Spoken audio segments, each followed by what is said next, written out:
বিয়ে এত জটিল কেন? সমাজে অনেক সময় হারাম বা অবৈধ সম্পর্ককে মেনে নেওয়া হয়, কিন্তু বিয়ের প্রসঙ্গে এলেই প্রতিষ্ঠিত ছেলের প্রত্যাশা করা হয়। যদি নারী পুরুষ সমান হয়, তাহলে একজন মেয়ে কেন বেকার ছেলেকে বিয়ে করতে দ্বিধা করে?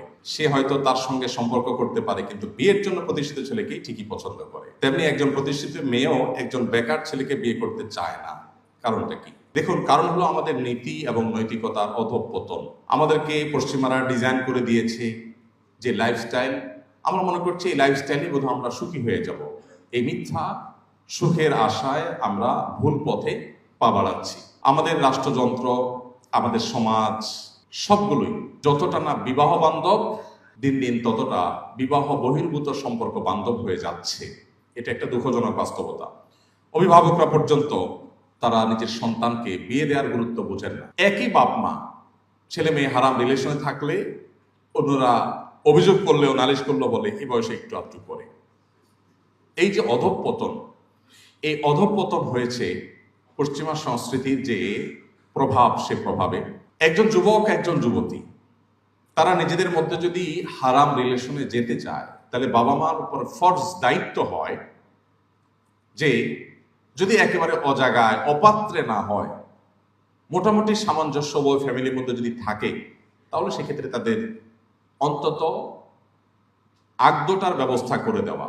বিবাহ মানে একেবারে পরিপূর্ণ দুজন দুজনের দায়িত্বভার গ্রহণ করা, যেটাকে আমরা আমাদের আঞ্চলিক ভাষায় আমরা বলি তুলে নেওয়া, উঠায় নেওয়া। এই নিয়মতান্ত্রিক যে আয়োজন, সেটাকে যাবত না ছেলে চাকরি করছে, নিজের পায়ে দাঁড়াচ্ছে, উপার্জনক্ষম হচ্ছে, তাবৎ সেটাকে অপেক্ষায় রেখে শুধুমাত্র আগদ, দুজন সাক্ষীর উপস্থিতিতে আগদ অনুষ্ঠানটা হয়ে যেতে পারে। দেখুন, দুইটার মধ্যে পার্থক্য কি?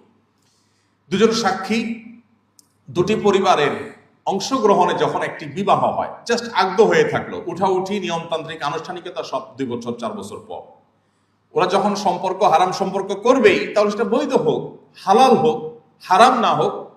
আবার একই সাথে যেহেতু এখনো বেকার ছেলে, অতএব যতদিন কাজ না পাচ্ছে ততদিন পর্যন্ত আনুষ্ঠানিকতা, নিয়মতান্ত্রিক যে দায়িত্বভার গ্রহণ করা, সেটা স্টপ থাকুক।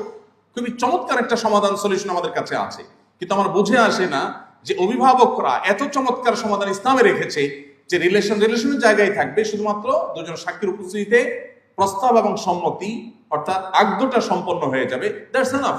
এরপরে বাকি সব যথাসময়ে যথা নিয়মে হবে, এটুকু কাজ করলে হয়ে যায়। কিন্তু এটুকু কাজ বেশিরভাগ অভিভাবকরা করতে চান না। এটা আমাদের দুর্ভাগ্য ছাড়ার কিছু নেই। তারা দিন বা সন্তানের চরিত্র রক্ষার গুরুত্ব এটা অনুভব করতে পারেন না। এই দুইটার মধ্যে পার্থক্য কি? একজন যুবক যুবতী এমনি রিলেশন করে, হারাম সম্পর্ক